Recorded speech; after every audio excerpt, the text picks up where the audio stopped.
देखो बिल्कुल थी, सबका एक अलग अलग तरीका होता है गेम खेलने का। मैंने बहुत ही सेफ प्ले बोला, क्योंकि देखो जो इंसान वहाँ पे आपको पसंद नहीं है तो आपके पास ऑप्शन होता है कि आप उसे नॉमिनेट कर सकते हो। उस घर से नॉमिनेशन हर हफ्ते होती है और यहाँ पे तो हफ्ते में 2 बार होती थी। तो मेरे को नॉमिनेशन से मैं बचती थी, क्योंकि लोग मुझे नॉमिनेट इसलिए नहीं करते थे, क्या पता मैंने उनके दिल में जगह बनाई हो और घर में मैं अच्छा कर रही हूँ तभी लोग मुझे नॉमिनेट नहीं करते थे। और नॉमिनेट नहीं हुई तो इसलिए मैं आउट नहीं हुई, इसलिए मैं टॉप 5 में पहुंची। क्या बात है। प्रेस कॉन्फ्रेंस के बाद आप बहुत लो हो गई थी, क्योंकि हमने देखा आप जिस तरीके से बाथरूम में रो रही थी और आप कहीं ना कहीं डिमोटिवेट आप भी हो गई थी और अरमान जी भी हो गए थे, क्योंकि उन्होंने कहा कि मैं नहीं चाहता कि मैं विनर बनूं और तू मुझे नॉमिनेट कर देना। ये लोनेस क्यों? क्योंकि आप लोगों ने कहीं ना कहीं एक्सेप्ट तो कर लिया है कि हमारा रिलेशनशिप है, सब अच्छा है, तो फिर क्यों इतना लो फील किया? देखो सबसे पहले तो जितने भी लोग हैं मैं सबको ये बोलना चाहती हूँ कि हम तीनों बिल्कुल भी सपोर्ट नहीं करते पॉलीगैमी को। और शादी हो गई है, इसको 7 साल हो गए जब हम लोगों ने शादी की थी। हम लोग सोशल मीडिया पे नहीं थे, चीज़ें हो गई। बस यही है कि हाथ जोड़ के सब लोगों से यही रिक्वेस्ट है कि हम लोग बिल्कुल भी सपोर्ट नहीं करते 2 शादियों को। और उस टाइम पे जब मैं बिग बॉस के घर में थी तो ऑलमोस्ट मुझे 35 डेज हो चुके थे। 35 दिन से अपनी फैमिली से दूर थी, पायल से दूर थी, अपने बच्चों की कोई खबर नहीं थी।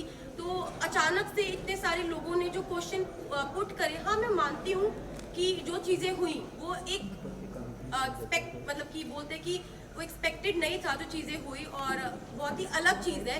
तो पर जो लोगों के क्वेश्चन थे ना वो कहीं ना मुझे हर्ट कर रहे थे। और मुझे ये चीज़ सुनने में आई थी कि पायल के बारे में जो लोग बोल रहे थे, तो वो चीज़ों के बारे में मुझे ना टेंशन सी हो रही थी। मतलब कुछ चीज़ें मुझे खाई जा रही थी। और हम बिग बॉस के घर में थे, मेरे पास फ़ोन नहीं था कि मैं अपनी फैमिली को पूछ सकूं क्या वो ठीक है, क्या मेरे बच्चे ठीक है। तो बस एक होता है ना कि आप 35 दिन से भरे हुए थे और वो उस दिन जो बातें हुई उस बातों से मुझे तोड़ दिया और मैं इमोशनली ब्रेक डाउन हो गई थी। पर फिर जब मैं रोई और मैंने अपनी जो दिल की बात अरमान जी से शेयर करी, फिर मैं थोड़ी सी, मेरा जो दिल है वो हल्का हुआ।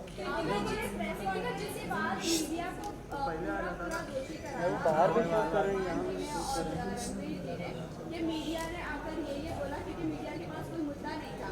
बाहर बैठे बैठे अगर पायल कॉन्ट्रोवर्सी ये कभी खुद ही कि वो डिवोर्स ले लेती है, करेगी ऐसा वैसा, फिर आप लोगों का ये ड्रामा ऐसे आप लोगों ने ब्लेम ऐसे क्यों किया कि मीडिया की ही गलती है, मीडिया ने ये किया, पायल ने ऐसा नहीं बोला होगा? क्या ये बात हेडलाइन बनाने के लिए पायल कर रही थी सब कुछ? तो देखो अभी तक मेरे को फ़ोन नहीं मिला है, मैं डायरेक्ट घर से आई हूँ। अभी तक मैंने फ़ोन यूज़ नहीं करा। जिस टाइम मैं घर पे थी तो मुझे जो चीज़ पता चली, क्योंकि देखो मैंने घर में ये चीज़ सुनी नहीं थी, ना मैंने देखी, ना अपनी आंखों से देखी, ना अपने कानों से सुनी कि पायल क्या बोल रही है।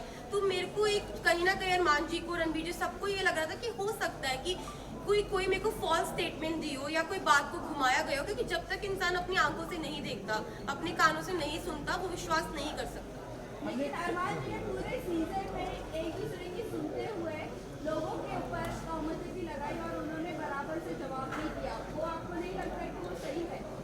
अगर लवकेश के बारे में कोई आकर बोल रहा है कि वो सपोर्ट कर रहा है, तो वो बराबर से उनको ऐसा लग रहा है कि हाँ वो सच बोल रहा है। लेकिन जब हम आकर कोई मीडिया आकर आपको बोल रही है तो वो आपको गलत लग रहा है। वही मुनव्वर ने भी आपकी सेम बात बोली डिवोर्स वाली बात, तब भी आपको नहीं यकीन हुआ?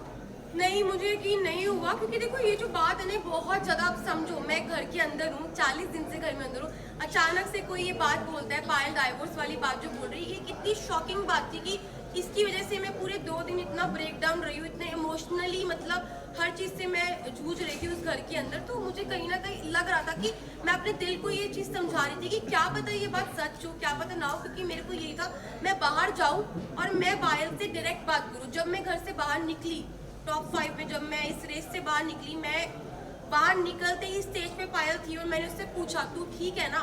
उसने बोला हाँ मैं ठीक हूँ।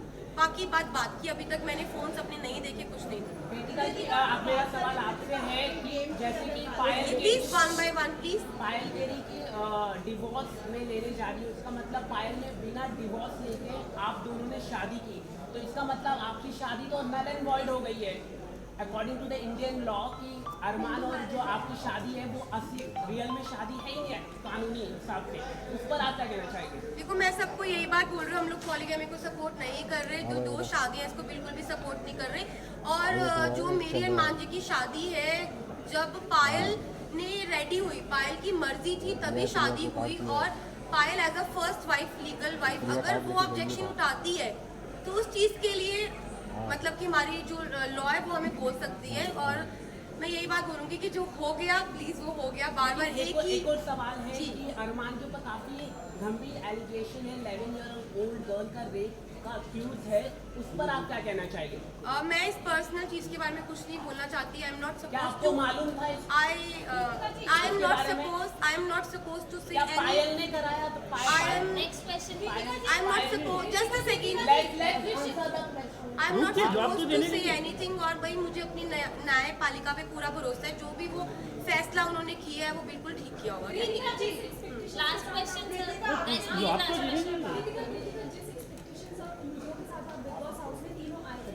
सिचुएशन बहुत ज़्यादा अलग हो चुकी है। आप तीनों के रिलेशन के बारे में भी सवाल पूछ रहे हैं और पायल के स्टेटमेंट की वजह से बहुत सारे क्रॉस हो रहे हैं। आपने अब 2 दिनों में जो सिचुएशन फेस की उसके बाद अब मेंटली प्रिपेयर है, क्योंकि फैमिली से भी बात होगी, पायल से भी बात होगी और आपको अपने जो ब्लॉग्स चैनल के जरिए आपके फैंस आपके सब हैं आपको जी मैं बिल्कुल प्रिपेयर हूँ हर चीज़ के लिए। हम तीनों ने जो हमारा रिश्ता है वो आप लोगों को सभी को पता है और मुझे पता है कि वो इतनी इजीली नहीं टूटेगा। अब मैं बाहर आ गई हूँ, जो भी चीज़ें हैं, जैसी भी चीज़ें, सारी चीज़ें इकट्ठी बैठ के फेस करेंगे।